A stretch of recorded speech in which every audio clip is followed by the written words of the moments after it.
Hello and welcome to SPMIS Academy. Today we'll analyze important newspaper articles of 22nd March 2024. Please note you can download the PDF version of today's newspaper analysis by clicking the link given in the comment section. This is the list of the topics that we will be covering from today's newspaper. First article is about India-Brazil 2+2 dialogue platform. This topic is important from our syllabus GS Paper 2 International Relations point of view. सबसे पहले समझते हैं 2+2 dialogue platform होता क्या है। देखिए, भारत का ये इनिशिएटिव है जहाँ पे भारत के फॉरेन एंड डिफेंस मिनिस्टर बाकी अपने जो दूसरे काउंटर पार्ट्स हैं दूसरे देशों के, यानी कि दूसरे देशों के फॉरेन और डिफेंस सेक्रेटरी या फॉरेन या डिफेंस मिनिस्टर्स के साथ रेगुलर तौर पे मुलाकात करते हैं। लगभग एक साल में एक बार इसकी मीटिंग होती है। इस प्लेटफॉर्म को कहा जाता है 2+2 डायलॉग प्लेटफॉर्म। तो भारत के फॉरेन एंड डिफेंस मिनिस्टर अपने काउंटर पार्ट्स से मुलाकात करते हैं। इंडिया की ये इनिशिएटिव इंडिया को अपनी स्ट्रैटेजिक पार्टनरशिप को स्ट्रॉन्ग करने में मदद करता है विथ अदर कंट्रीज, जिसके साथ इंडिया फ्यूचर में और ज़्यादा स्ट्रॉन्ग अलाइनमेंट बनाना चाहता है। इंडिया ने अभी तक 2+2 डायलॉग फोरम 5 देशों के साथ शुरू की थी। यूएस सबसे पहला डायलॉग 2+2 डायलॉग पार्टनर है हमारा, उसके Australia, Japan, Russia, UK. US, Australia, Japan 2+2 dialogue platform के अलावा they are also part of Quad group, जिसमें इंडिया भी मेंबर है। करंट न्यूज ये है कि इंडिया ने ब्राजील के साथ अब 2+2 डायलॉग प्लेटफॉर्म की शुरुआत कर दी है। So now Brazil has become the 6th country with which India has started 2+2 dialogue forum. ये जैसा कि मैंने आपको बताया, 2+2 डायलॉग फोरम का मुख्य गोल होता है स्ट्रैटेजिक पार्टनरशिप को स्ट्रॉन्ग करना विद अदर कंट्रीज, जिसके साथ इंडिया फ्यूचर में और ज़्यादा स्ट्रॉन्ग अलाइनमेंट चाहता है। तो जरा ब्रीफली समझ लेते हैं कि स्ट्रैटेजिक पार्टनरशिप होता क्या है, इस टर्म का क्या मतलब होता है इंटरनेशनल रिलेशंस में। देखिए, स्ट्रैटेजिक पार्टनरशिप को बेहतर तरीके से समझने के लिए पहले समझिए आप अलायंस सिस्टम। अलायंस सिस्टम के अंतर्गत दो या दो से ज़्यादा देश एक साथ आते हैं और एक फॉर्मल अग्रीमेंट साइन करते हैं, जिसका मुख्य मकसद होता है एक दूसरे को सिक्योरिटी प्रोवाइड करना। तो that is alliance system. Alliance system is formal in nature, formal agreement is signed and it is mainly created around security interest. इसका अच्छा एग्जाम्पल हो सकता है NATO ग्रुप, जिसमें यूएस और वेस्टर्न यूरोपियन कंट्रीज मिल करके एक अलायंस सिस्टम बनाते हैं। जबकि स्ट्रैटेजिक पार्टनरशिप जो है वो अलायंस सिस्टम की तुलना में थोड़ा कम फॉर्मल है, उसमें कोई प्रॉपर वेल डिफाइंड स्ट्रक्चर नहीं होता।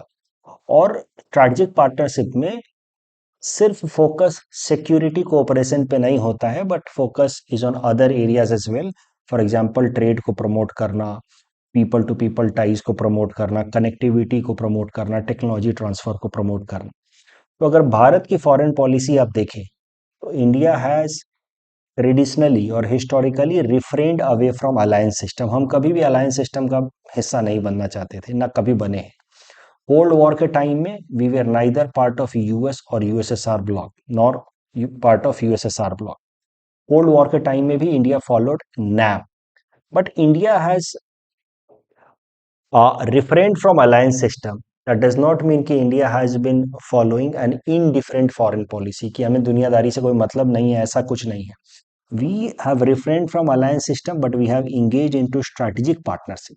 तो हम दूसरे देशों के साथ security alliance, formal security alliance नहीं करते हैं, ना कोल्ड वॉर के दौरान किया, ना उसके बाद अभी करते हैं, क्योंकि that directly limits our strategic autonomy. लेकिन at the same time India does not follow indifferent foreign policy. We follow a very proactive foreign policy where India looks forward to develop a strategic partnership with several countries of the world, और उसी strategic partnership को promote करने के लिए India ने 2+2 dialogue platform इन 6 देशों के साथ शुरू किया, और फ्यूचर में आप और भी देख सकते हैं। ऐसा प्रश्न यहाँ पे बन सकता है कि भारत की फॉरेन पॉलिसी हमेशा ही अलायंस सिस्टम के अगेंस्ट रही है, but that does not mean कि India has been indifferent to global affairs. वहां पे आपको ये सारी बातें लिखनी होगी। अलायंस सिस्टम के अगेंस्ट हम रहते हैं। कोल्ड वॉर के टाइम में हमने नैम फॉलो किया, और इसके बावजूद भी India follows a very proactive foreign policy and India engages into strategic partnership with different countries of the world. अब इंडिया ब्राजील रिलेशंस पे एक बार वापस से आ जाते हैं। भारत ने ब्राजील के साथ अभी 2+2 डायलॉग प्लेटफॉर्म शुरू किया है, तो इंडिया ब्राजील पे प्रश्न आ सकते हैं। तो इंडिया ब्राजील के रिलेशंस में जो पॉजिटिव बातें हैं वो हैं कि भारत और ब्राजील के डिप्लोमेटिक रिलेशंस तो 1948 से ही हैं। एक दूसरे को हम लोग डिप्लोमेटिक रिकॉग्निशन देते हैं 1948 से, but the two side signed strategic partnership agreement in 2006। तो 2006 से दोनों ही देश एक दूसरे को स्ट्रेटेजिक पार्टनर्स की तरह आइडेंटिफाई करते हैं, और अब जाकर के हमने 2+2 डायलॉग प्लेटफॉर्म सेटअप किया है, जिससे ये पार्टनरशिप और मजबूत होगी। Defence and security cooperation agreements अलग अलग तरीके के हमने साइन किए हैं, जैसे एक्सट्रेडिशन ट्रीटी। एक्सट्रेडिशन ट्रीटी में होता क्या है कि अगर कोई एक क्रिमिनल हमारे देश से क्राइम करके मान लीजिए ब्राजील चला जाता है, तो ब्राजील उस क्रिमिनल को वहां से नैब करके कैप्चर करके वापस से भारत के अंदर एक्स्ट्राडाइट कर देगा। Mutual legal assistance treaty in criminal matters, तो both sides will help each other in nabbing और ट्रैकिंग क्रिमिनल्स जो एक देश में क्राइम करके दूसरे देश या कहीं और भाग गए हैं, उनको नैब करने में दोनों एक दूसरे की मदद करेंगे। और भी एग्रीमेंट्स हैं, जैसे agreement of transfer of sentence person in area. तो इस तरह के सिक्योरिटी कोऑपरेशन दोनों देशों के बीच में है। स्पेस कोऑपरेशन है इंडिया ब्राजील के बीच में। Both sides have agreed for non violent use of outer space. इसके लिए ट्रीटी साइन किया हमने 2004 में। ट्रेड हमारा लगभग $15 बिलियन के आसपास है, but slightly the trade is in favour of India. लगभग हम लोग $8 बिलियन का एक्सपोर्ट करते हैं, और ब्राजील से हम लोग इंपोर्ट करते हैं सिर्फ $7 बिलियन के आसपास। अलग अलग इंटरनेशनल फोरम्स पे ब्राजील के साथ इंडिया कोऑपरेशन में है। For example BRICS, basic group, G20, G4, IBSA, international solar alliance and all. लेकिन इंडिया ब्राजील रिलेशंस में कुछ कंस्ट्रेंट्स भी हैं, क्योंकि सवाल यहाँ से आ सकता है इंडिया ब्राजील रिलेशंस में क्या पॉजिटिव है, क्या कंस्ट्रेंट्स हैं, उसको आइडेंटिफाई करें। तो एक कंस्ट्रेंट है कि both sides have similar kind of global aspirations. जैसे दोनों साइड्स चाहते हैं कि यूनाइटेड नेशन सिक्योरिटी काउंसिल में उनको परमानेंट सीट मिले, तो वहाँ पे कहीं ना कहीं एक कॉम्पिटिटिव रिलेशन डेवलप होता है दोनों देशों के बीच में। उसके अलावा both sides look to emerge as leader of global south countries. दूसरे शब्दों में कहें तो डेवलपिंग कंट्रीज के ये दोनों साइड्स, इंडिया और ब्राजील, लीडर बनना चाहते हैं। तो वहां पे भी एक कॉम्पिटिटिव रिलेशनशिप डेवलप होता है दोनों देशों के बीच में। उसके अलावा ट्रेड को लेकर के अगर बात की जाए, तो ट्रेड दोनों देशों की इकोनॉमी के साइज के हिसाब से काफी लिमिटेड है, और उसके पीछे कारण है कि दोनों ही देश बहुत सारे प्रोटेक्शनिस्ट मेजर्स फॉलो करते हैं। प्रोटेक्शनिस्ट मेजर्स मतलब इंपोर्ट ड्यूटी बढ़ा के रखते हैं, या अपने लोकल प्रोडक्ट्स को सब्सिडी देते हैं। तो ये एक ट्रेड बैरियर है दोनों देशों के बीच में। उसके अलावा ट्रेड बैरियर के अलावा connectivity is also very poor. चाहे एयर कनेक्टिविटी हो या सी रूट कनेक्टिविटी हो, वो पुअर है, जिस कारण से ट्रेड भी लिमिटेड होता है and people to people ties also remain limited. ये बोर्ड वर्क है with respect to this topic, India Brazil 2+2 dialogue platform. तो इस पूरे टॉपिक से तीन तरीके के प्रश्न बन सकते हैं मेंस में। थ्री टाइप्स ऑफ क्वेश्चंस में बी आस्क्ड। एक तो सिग्निफिकेंस ऑफ 2+2 डायलॉग प्लेटफॉर्म पूछा जा सकता है। दूसरा इंडिया ब्राजील रिलेशंस पे प्रश्न आ सकता है। और तीसरा स्ट्रैटेजिक पार्टनरशिप क्या होता है, उस पे प्रश्न आ सकता है। बाकी बोर्ड वर्क में वही सारी बातें लिखी हैं जो हमने अभी पढ़ी हैं। 2+2 dialogue platform is defence and foreign ministers की meeting with their counterparts. India के 2+2 डायलॉग प्लेटफॉर्म इन 6 देशों के साथ है। सबसे पुराना यूएस है। यूएस के साथ 2+2 डायलॉग प्लेटफॉर्म का इस्तेमाल करते हुए हमने 3 बेसिक डिफेंस एग्रीमेंट साइन किए यूएस के साथ, लेमोवा, बेका एंड कॉमकासा। तो जब आप अचीवमेंट्स लिख रहे हो 2+2 डायलॉग प्लेटफॉर्म के, सिग्निफिकेंस लिख रहे हो, तो वहां पे आप ये मेंशन कर सकते हैं। उसके अलावा जैसा कि मैंने आपको बताया 2+2 dialogue platform enables strategic partnership. तो अचीवमेंट्स में आप ये भी लिख सकते हैं, स्ट्रैटेजिक पार्टनरशिप को प्रमोट करता है। Strategic partnership how it is different from alliance system. तो स्ट्रैटेजिक पार्टनरशिप और अलायंस सिस्टम में मुख्य अंतर यह है कि alliance system is revolving around security cooperation. It is more formal in nature. इसका एग्जाम्पल है NATO. Well, strategic partnership is not just around security but other areas also, and it is less formal. India Brazil relations हमने बात की, diplomatic relation, security agreement, trade cooperation at international forums, space. Some issues also we saw कि how both sides are looking forward to emerge as global leader for developing countries. Trade protectionism का problem है, poor connectivity का problem है. So these are certain issues between India Brazil relations. अभी ये जो strategic partnership मैंने term आपके साथ डिस्कस किया है, इस पे एक प्रश्न पूछा था यूपीएससी ने पिछले साल 2023 में. The expansion and strengthening of NATO and a stronger US Europe strategic partnership works well in India. What is your opinion about this statement? Give reasons and examples to support your answer. तो ये प्रश्न मैं कहूंगा थोड़ा कठिन प्रश्न है, क्योंकि इसमें सीधा सीधा इंडिया के ऊपर प्रश्न नहीं है. ये प्रश्न पूछ रहा है कि यूएस और यूरोप के बीच में नाटो ग्रुप मजबूत हो रहा है, नाटो कंसोलिडेट हो रहा है और स्ट्रैटेजिक पार्टनरशिपिंग स्ट्रांग हो रही है यूएस और कई सारे यूरोपियन देशों के बीच में. इसका भारत पे क्या प्रभाव पड़ेगा, अच्छा पड़ेगा, बुरा पड़ेगा, जो भी पड़ेगा आपको क्या लगता है बताइए और उसको जस्टिफाई कीजिए विथ आर्ग्यूमेंट्स. थोड़ा कठिन है, इसीलिए मैंने सोचा कि इस आंसर को खुद लिख करके दे देता हूं.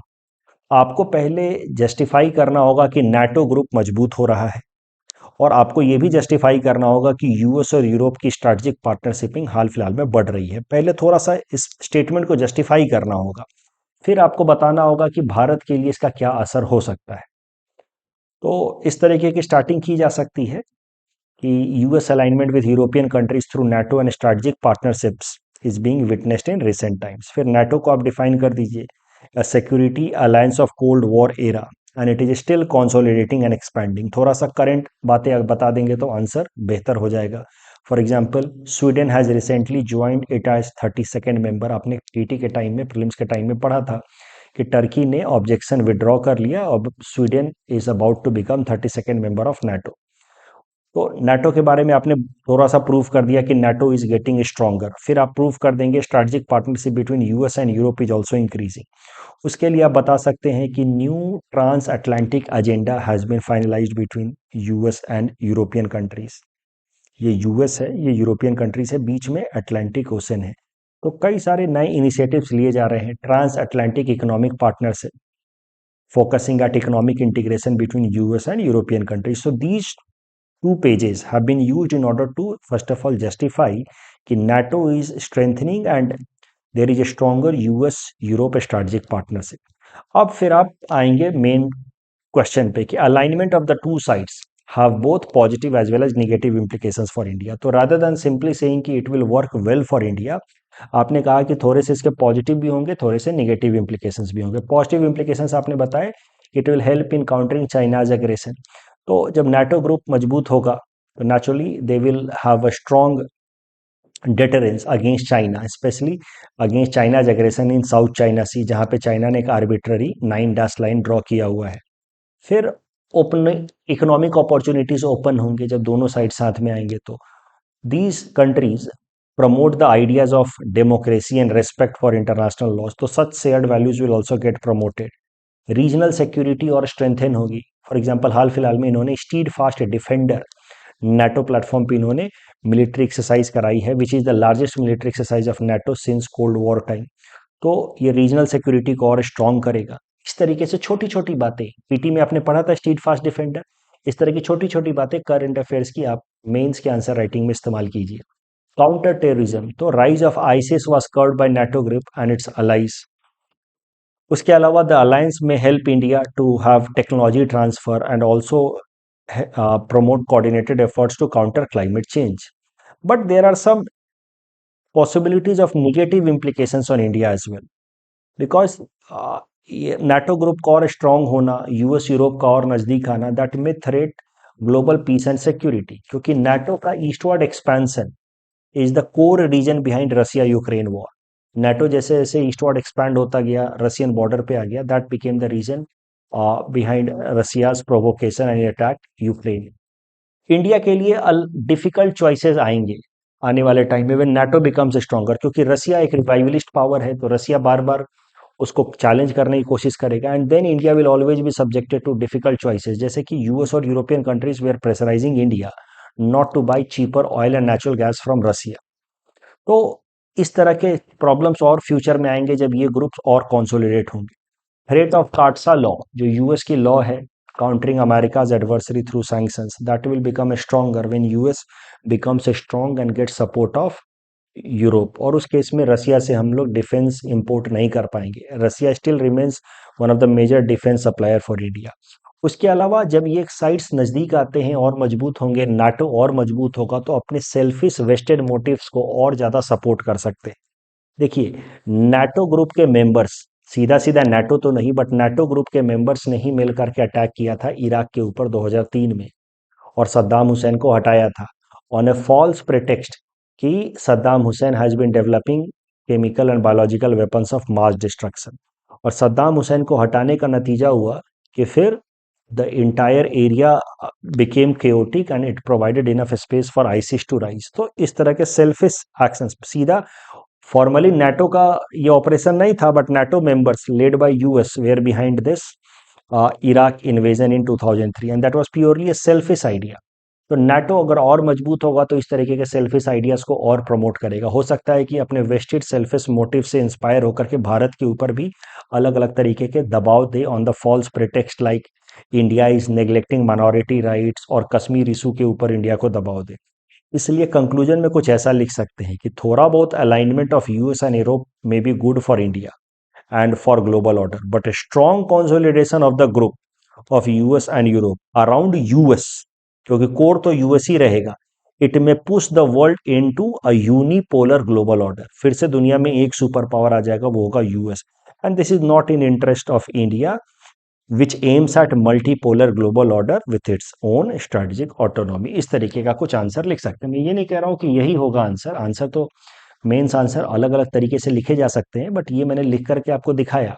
इससे कुछ बातें आपको समझ आनी चाहिए कि हर एक सब्जेक्ट का, जैसे आईआर हो गया, इकोनॉमी हो गया, हर सब्जेक्ट के अपने कुछ टर्म्स होते हैं, कुछ वोकेबुलरी होती है, उसको पिक करने की कोशिश कीजिए।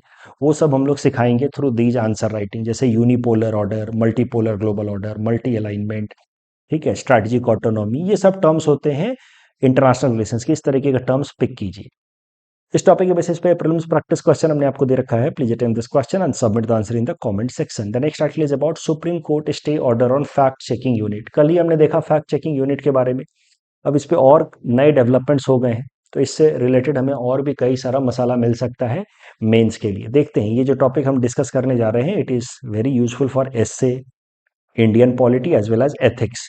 फैक्ट चेकिंग यूनिट क्या है वो आप जानते हैं, कल ही मैंने बताया कि भारत सरकार पीआईबी के अंडर, प्रेस इंफॉर्मेशन ब्यूरो के अंडर एक बॉडी बना रही है, फैक्ट चेकिंग यूनिट, जिसका काम होगा कि सोशल मीडिया प्लेटफॉर्म्स पे अगर कोई भी फॉल्स कंटेंट भारत सरकार के अगेंस्ट स्प्रेड होता है, तो उसको वो हाईलाइट करेगा और उस सोशल मीडिया जो इंटरमीडियरी है उसको आदेश दिया जाएगा कि उस फॉल्स कंटेंट को हटाया जाए। That is fact checking unit. The fact-checking unit will be a statutory body created under IT Act. It will be created under Section 69 of IT Act. इसको इनफैक्ट बना दिया गया under section 69 of IT act.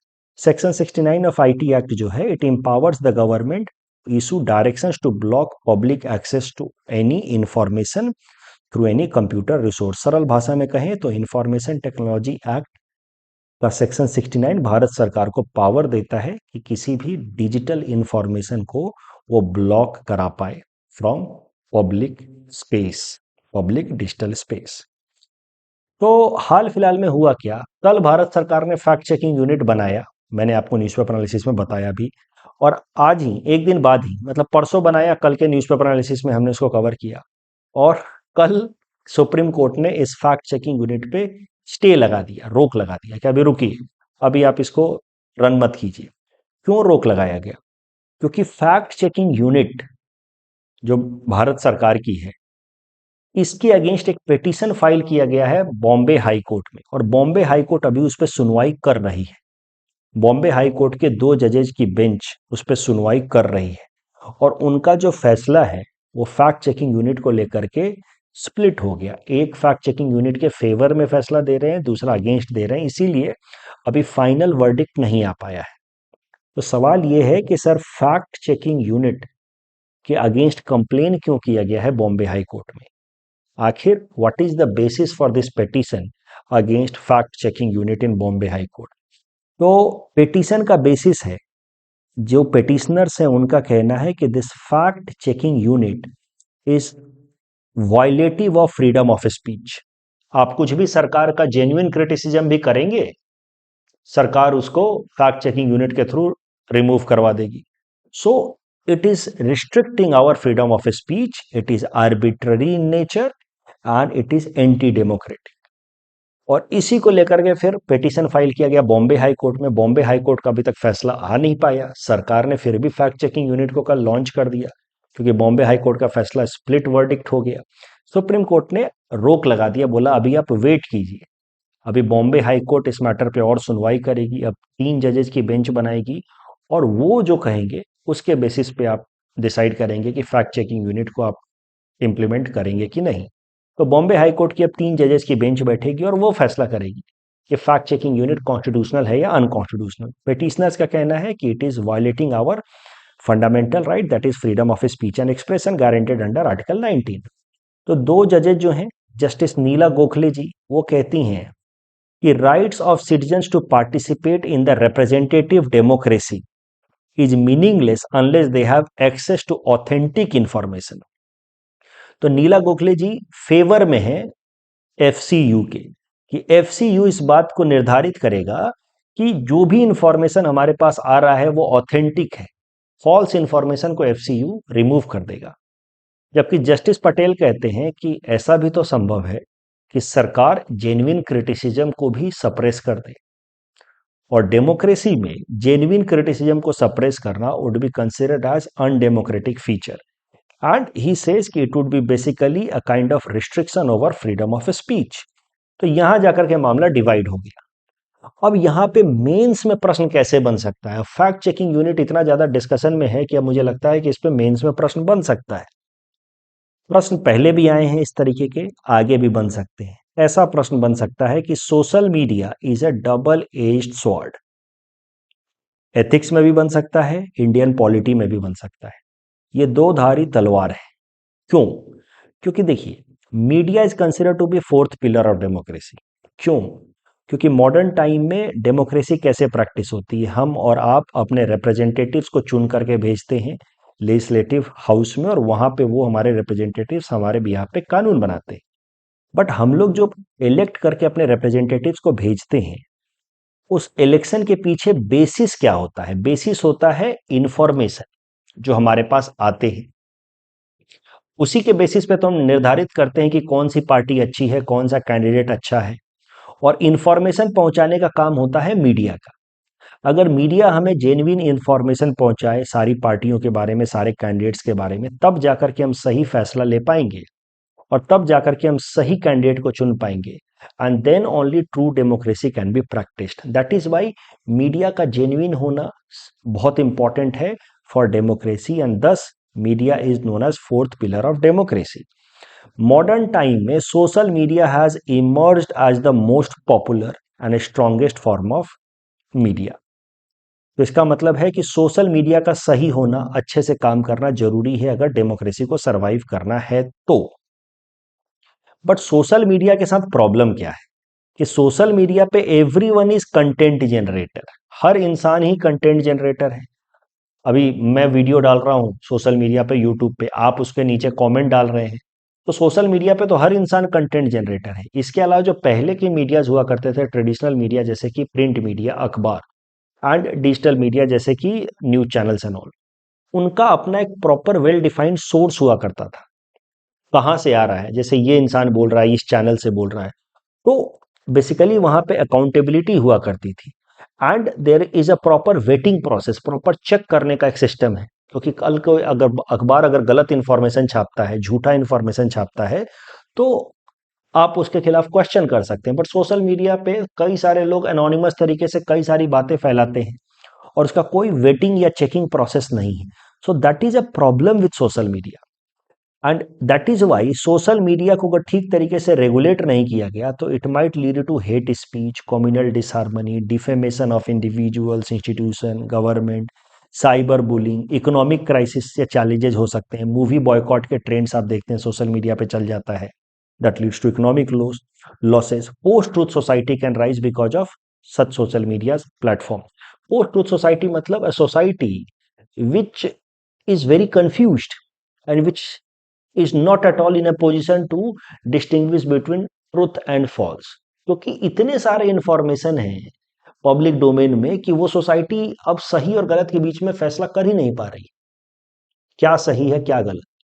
तो such kind of society is known as post truth society. और social media का information bombardment, because everyone is content generator, is leading to a society जिसको हम लोग कह रहे हैं पोस्ट ट्रूथ सोसाइटी। तो ये सारे प्रॉब्लम्स हैं। अब सोचिए, सोशल मीडिया मीडिया का सबसे महत्वपूर्ण मैकेनिज्म बनता जा रहा है मॉडर्न टाइम में, और media fourth pillar of democracy है। अब सोशल मीडिया को ठीक तरीके से रेगुलेट नहीं किया गया तो डेमोक्रेसी सबवर्ट होगी, कमजोर होगी। लेकिन अगर सोशल मीडिया पे एक्सेसिव रिस्ट्रिक्शन लगा दिया गया through systems like fact checking unit and all, तो भी डेमोक्रेसी सप्रेस होगी। तो ये एक आप कह सकते हैं एक कैच 22 सिचुएशन है, जिसको कहते हैं a double edged sword. Supreme court ने राजनारायण केस में कहा था 1976 में कि right to information is a fundamental right. Why? Because without right to information how an individual will practice his or her right to freedom of speech and expression. Freedom of speech and expression is a fundamental right mentioned under Article 19(1)(a). But freedom of speech and expression आप practice कैसे करेंगे, आप बोलेंगे क्या जब तक आपके पास सही इंफॉर्मेशन नहीं होगा। तो right to information is an integral part of freedom of speech and expression. तो दोनों फंडामेंटल राइट है। बट सोशल मीडिया आज के डेट में हमारे इंफॉर्मेशन का एक मुख्य जरिया है, बट वो इंफॉर्मेशन जो है वो जेन्युइन होना चाहिए, और हम जो सोशल मीडिया पे कंटेंट जनरेट करते हैं, इंफॉर्मेशन पास करते हैं, वो रेस्पॉन्सिबल भी होना चाहिए। Because freedom of speech and expression is a fundamental right, no doubt, but no fundamental right in our country is absolute. All fundamental rights are subjected to reasonable restrictions under article 19(2). तो ये सारी बातें लिखी जा सकती हैं if a question like this comes in paper. Social media a double edged sword. आप बहुत ज्यादा रेगुलेट करेंगे तो डेमोक्रेसी कमजोर हो जाएगी, क्योंकि डेमोक्रेसी में media fourth pillar of democracy है, और सोशल मीडिया मीडिया का सबसे महत्वपूर्ण मोड के तौर पे डेवलप हुआ है। बिल्कुल अनकंट्रोल छोड़ देंगे तो भी सोशल मीडिया में कोई फैक्ट चेकिंग सिस्टम तो है नहीं, तो उस केस में भी सोशल मीडिया में lead to chaos, and that will lead to false information, and that will be a kind of denial of our right to information. False information is like denial of right to information. So if social media left unchecked can subvert democracy and let false information getting spread, and if excessive restriction on social media is there, then there also will be restriction on our right to information and thus right to freedom of speech. तो solution क्या है? Limit करें तो दिक्कत, ना limit करें तो भी दिक्कत। तो सॉल्यूशन है reasonable restriction, balanced path mention in article 19(2). अभी रीजनेबल रिस्ट्रिक्शंस जो होते हैं हमारे अलग अलग राइट्स के ऊपर, वो कैसे प्रैक्टिस किया जाता है? रीजनेबल रिस्ट्रिक्शन लगाने के लिए सरकार एग्जीक्यूटिव ऑर्डर के थ्रू या तो रिस्ट्रिक्शन लगाती है, या तो कानून के थ्रू पार्लियामेंट रिस्ट्रिक्शन लगाता है। अब वो रिस्ट्रिक्शन रीजनेबल है कि नहीं है, उसको डिसाइड करता है जुडिशियरी, जो इस पर्टिकुलर केस में हो रहा है। फैक्ट चेकिंग यूनिट लेकर के आई है सरकार, और उसके मदद से सरकार का कहना है कि हम सोशल मीडिया के ऊपर जो लोग freedom of speech and expression practice कर रहे हैं, उसके ऊपर हम रीजनेबल रिस्ट्रिक्शन लगा रहे हैं। फैक्ट चेकिंग यूनिट सही इंफॉर्मेशन को स्ट्राइक डाउन नहीं करेगा, गलत इंफॉर्मेशन को स्ट्राइक डाउन करेगा। अब ये fact checking unit reasonable restrictions वाला जो आइडिया है, उसके हिसाब से कितना रीजनेबल है, उसकी रीजनेबलनेस निर्धारित करेगी जुडिशियरी, और वही सुनवाई कर रही है Bombay high court in this particular case. और वो सुनवाई करेगी, पता करेगी कि fact checking unit reasonable restriction है या अनरीजनेबल एक्सेसिव रिस्ट्रिक्शन है। एक इसी तरीके का केस है सुप्रीम कोर्ट का श्रेया सिंघल के, जो आपको जानना चाहिए। यही आईटी एक्ट से रिलेटेड है। हुआ क्या कि 2012 में शिवसेना के जो सुप्रीम लीडर बाला साहब ठाकरे, उनकी डेथ हुई। पूरे मुंबई को बंद करा दिया गया, 4-5 दिनों तक कुछ भी खाना पीने का सामान नहीं मिल रहा था। तो लोगों को तकलीफ हुई। Two girls, Renu Srinivasan and Shaheen Dhada, they express their displeasure about bandh on Facebook. उन्होंने फेसबुक पे कुछ लिखा कि ऐसे कैसे दादागिरी हो रही है, ऐसा वैसा कुछ लिखा उन्होंने। पुलिस ने उनको अरेस्ट कर लिया और बुक किया under section 66A of IT act.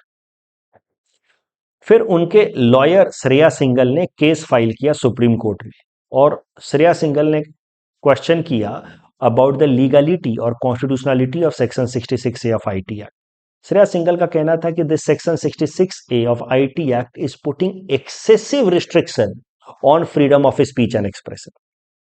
क्योंकि section 66A of IT act police को पावर देता था कि वो अगर सोशल मीडिया प्लेटफॉर्म पे कोई भी कुछ ऐसा लिखता है जिससे लॉ एंड ऑर्डर डिस्टर्ब हो सकता है, तो पुलिस उसको अरेस्ट कर सकती। अब श्रेया सिंघल ने ये केस किया, कहा कि ये जो सेक्शन 66A है, ये freedom of speech and expression को रिस्ट्रिक्ट कर रहा है, and this is unreasonable restriction, excessive restriction. मामला पहुंचा सुप्रीम कोर्ट में, और सुप्रीम कोर्ट ने इस पर सुनवाई की, और सुप्रीम कोर्ट ने श्रेया सिंघल केस में फैसला श्रेया सिंघल के फेवर में सुनाया, and supreme court struck down section 66A of IT act as unconstitutional. It said कि it is excessive restriction on freedom of speech and expression. तो देखिए कहां कहां से प्रश्न बन सकता है। अगर रीजनेबल रिस्ट्रिक्शंस पे सवाल आता है कि 19(1) और 19(2) के बीच में रीजनेबल रिस्ट्रिक्शन जो है वो कौन तय करेगा, तो रीजनेबल रिस्ट्रिक्शन को प्रैक्टिस करने के लिए सरकार नियम बनाएगी, और वो नियम रीजनेबल है कि एक्सेसिव रिस्ट्रिक्शन है, वो तय करेगी जुडिशियरी। तो this is nothing but the principle of checks and balances in our political system. तो कहां कहां से सवाल बन सकता है इंडियन पॉलिटी का, principle of checks and balances, reasonable restriction, Shreya Singhal case and all, right. यही बातें यहाँ पे लिखी हैं। आपको बस ये ध्यान रखना है, social media it leads too much restriction. अगर इस पे लगा दिया जाए, then it will have a limiting effect on our freedom of speech and expression. If social media is left unchecked, then it has potential to spread false information that will deny our right to information, which is again a fundamental right. And if right to information is denied, then freedom of speech and expression is itself violated. So that is a kind of difficult situation. For that, we need to have a balanced approach. We need to find a reasonable limitation over social media, और reasonable limitation तय करेगी सरकार, या तो कानून बना करके, नहीं तो एग्जीक्यूटिव ऑर्डर से, और वो लिमिटेशन कितना रीजनेबल है उसको निर्धारित करेगी जुडिशियरी, जो इस पर्टिकुलर केस में किया जा रहा है फैक्ट चेकिंग यूनिट के केस में। इस टॉपिक से मिलता जुलता ये प्रैक्टिस क्वेश्चन भी मैंने आपको दिया है, मेंस प्रैक्टिस क्वेश्चन, और हिंट्स भी मैंने दे रखा है, आप इस क्वेश्चन को अटेम्प्ट कर सकते हैं। The next article is about self-regulatory organizations. This topic is important from our syllabus, GS paper 3, Indian economy point of view. देखिए, self regulatory organisations are NGOs, non government organisations. होता क्या है कि मान लीजिए कि मीडिया कंपनियां हैं, तो सरकार अलाउ करती है कि मीडिया कंपनी, कई सारी मीडिया कंपनियां हैं, अभी सरकार अलाउ करती है कि आप अपने में से ही मिला करके एक अलग बॉडी बना दें, सेल्फ रेगुलेटरी ऑर्गेनाइजेशन, जिसका काम रहेगा कि तमाम मीडिया हाउसेस को वो रेगुलेट करे, उनके लिए ऑर्डर्स पास करे, स्टैंडर्ड प्रैक्टिसेस ले डाउन करे, और इस बात को इंश्योर कराए कि ये media houses in standard practices को माने। तो जैसे असम के अंदर कोचिंग वाले हैं, तो बस समझाने के लिए बता रहा हूँ, तो सरकार हमें आदेश दे सकती है कि आप कोचिंग वाले आपस में मिल करके एक कॉमन बॉडी बना दीजिए, सेल्फ रेगुलेटरी ऑर्गेनाइजेशन, जिसका काम रहेगा कि एक standard code, dos and do nots वो निर्धारित करे फॉर ऑल द कोचिंग्स, और इस बात को भी तय करे कि ये कोड प्रैक्टिस करे तमाम कोचिंग वाले, जिससे सारे कोचिंग जो है वो एक जेन्युइन तरीके से, स्ट्रक्चर तरीके से काम करे। तो this is standard regulatory organisation, SRO. SRO अलग अलग फील्ड के लिए बनाई जाती हैं सरकार के आदेश पे, और SROs are generally created or established as a company, not for profit company under Companies Act. SRO का एग्जाम्पल, स्टैंडर्ड रेगुलेटरी ऑर्गेनाइजेशन का एग्जाम्पल हो सकता है association of merchant bankers of India, financial industry regulatory authority of India and all. News में क्यों आया SRO? क्योंकि RBI ने एक इंस्ट्रक्शंस रिलीज किए हैं for banks, non banking financial companies and housing finance companies. इन तीनों को कहा है कि अलग अलग से बैंक्स को आपस में मिल करके एक एसआरओ बनाना है, एनबीएफसीज को अपने लिए एक एसआरओ बनाना है। तो सारे एनबीएफसीज मिल करके एक अलग से बॉडी बनाएंगे, regulatory body, self regulatory organisation, और हाउसिंग फाइनेंस कंपनियां एक अपनी सेल्फ रेगुलेटरी ऑर्गेनाइजेशन बनाएंगी। एसआरओ से फायदा क्या होता है कि वो कंप्लायंस कल्चर को प्रमोट करते हैं। जो बेसिक कोड्स हैं, सरकारी आदेश, एसआरओ इस बात को चेक करता है कि सारी कंपनियां इस कंप्लायंस ऑर्डर को फॉलो कर रहे हैं। It acts as a collective voice for the members. तो सरकार के पास अगर कोई बात पहुंचानी है एक पर्टिकुलर सेक्टर की, एसआरओ वो बात पहुंचाता है। It this SRO in the field of banks, NBFCs will also assist RBI in making policy making. SRO will also promote the culture of research in the field of finance. इस तरीके से SROs बनाई जाएंगी। इस topic के basis पे ये prelims practice question हमने आपको दे रखा है। Please attempt this question and submit the answer in the comment section. और SROs पे इस तरीके का मेंस में क्वेश्चन पूछा जा सकता है। इस क्वेश्चन को आप अटेम्प्ट कीजिए अपने लेवल पे, जो भी डिस्कशन उसके बेसिस पे आप इस आंसर को लिख सकते हैं। Next topic is about world happiness index 2024। This topic is again useful for GS paper 4 ethics and integrity. Essay paper में भी इसका इस्तेमाल किया जा सकता है। देखिए, वर्ल्ड हैप्पीनेस रिपोर्ट हर साल 20 मार्च को पब्लिश होता है, क्योंकि 20 मार्च जो है वो वर्ल्ड हैप्पीनेस डे है। इसको वर्ल्ड हैप्पीनेस डे की तरह सेलिब्रेट किया जाता है। वर्ल्ड हैप्पीनेस रिपोर्ट पब्लिश करती है UN sustainable development solution network. और इसमें क्या किया जाता है, वर्ल्ड हैप्पीनेस रिपोर्ट में एक इंडेक्स होता है, वर्ल्ड हैप्पीनेस इंडेक्स, जिसमें दुनिया भर के देश उनको रैंकिंग दी जाती है। 143 कंट्रीज को रैंकिंग दी जाती है on the basis of how happy their citizens are. लोग कितना खुश हैं वहां पे, at least how they perceive themselves. लोग अपने आप को कितना खुश मानते हैं या महसूस करते हैं, उसके बेसिस पे वर्ल्ड हैप्पीनेस रिपोर्ट के अंदर वर्ल्ड हैप्पीनेस इंडेक्स पब्लिश किया जाता है। उसमें देशों को रैंकिंग दी जाती है और स्कोर दिया जाता है 1 से लेकर के 10 के बीच में। और रैंकिंग जो है वो 2012 से ही निकाल रहा है यूनाइटेड नेशंस का सस्टेनेबल डेवलपमेंट सॉल्यूशन नेटवर्क। अभी वर्ल्ड हैप्पीनेस रिपोर्ट 20 मार्च को इस साल भी आया, 2024 में वर्ल्ड हैप्पीनेस रिपोर्ट ऑफ 2024। और पिछले 7 सालों से लगातार फिनलैंड टॉप पे है, इस साल भी टॉप पे आया है वो। ज़्यादातर जो स्कैंडिनेवियन कंट्रीज हैं वही टॉप पे रहती हैं। फिनलैंड के अलावा Denmark, Iceland, Sweden and all, they are on the top. ध्यान देने वाली बात यह है कि economic super power countries like US and Germany, they have for the first time moved out of top 20। US 23वें नंबर पे पहुंचा है, जबकि जर्मनी 24वें नंबर पे। भारत की रैंकिंग हम हर बार की तरह खराबी है, 126 है। सबसे नीचे हैप्पीनेस इंडेक्स में आया है अफगानिस्तान। इंडिया की रैंक पाकिस्तान से भी पिछड़ जाती है हर साल वर्ल्ड हैप्पीनेस इंडेक्स में, ये समझ पाना थोड़ा कठिन है। आप इंडिया का स्कोर देखें तो इट इज क्लोज टू 4.1 और पाकिस्तान का स्कोर है 4.7। ये समझना थोड़ा कठिन है कि वाई और how Pakistanis are happier than us, लेकिन हैं। अभी ऐसे वगैरह में कहाँ इस्तेमाल कर सकते हैं इसका, थोड़ा सा कहीं पासिंग रेफरेंस में इस्तेमाल कर सकते हैं। रैंकिंग याद कर लीजिए 126 फर्स्ट ऑफ ऑल। उसके अलावा कहीं आप ये आर्ग्यूमेंट लिख रहे हो कि money is not everything, human needs are not just materialistic, it is beyond that, तो वहां पे आप लिख सकते हैं कि देखिए यूएस दुनिया का इकोनॉमिक सुपर पावर है, दुनिया की सबसे बड़ी इकोनॉमी है, येट हैप्पीनेस इंडेक्स में इसकी रैंकिंग 23वें नंबर पे आती है। This itself is a proof कि happiness is not only on the basis of materialistic needs, it is much more than that. Happiness also requires psychological satisfaction. इस topic के basis पे prelims practice question हमने आपको दे रखा है। Please attempt this question and submit the answer in the comment section. This is the board work with respect to this particular topic, employment opportunities in Assam. This topic is important from our syllabus GS paper 5 Assam economy point of view. आपको पता है 27,000 करोड़ का semiconductor plant आ रहा है Tata electronics द्वारा eight Jagiroad इन असम। ये तो बात आपको पता है। कुछ नई चीजें, इसका कैपेसिटी होगा 48 मिलियन चिप पर डे बनाएगा ये।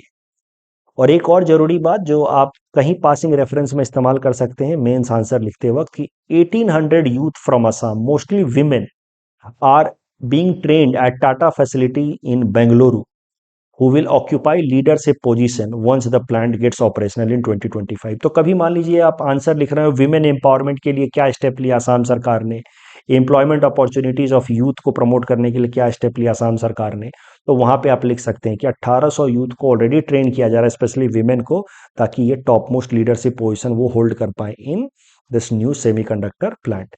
ये जो कल प्रैक्टिस क्वेश्चन मैंने आपको दिया था, इसमें पहला स्टेटमेंट सही है बट दूसरा तीसरा गलत है। Rooftop solar program is for residential area only, not for non residential area. और रूफटॉप सोलर कैपेसिटी में गुजरात सबसे ऊपर है, ओवरऑल सोलर में राजस्थान ऊपर है, लेकिन रूफटॉप में गुजरात सबसे ऊपर है। तो सिर्फ एक स्टेटमेंट करेक्ट है, वो है पहला। एटमॉस्फेरिक रिसर्च टेस्ट बेड से रिलेटेड पहला स्टेटमेंट और तीसरा गलत है। Correct statement would be two only, और आंसर वुड बी बी। इसको ठीक कर दूंगा मैं, answer would be B. First and third statement is wrong. Ministry of earth sciences है और आईआईटीएम बैंगलोर इसको ऑपरेट करेगा। That's all from our side for today. Thanks for watching.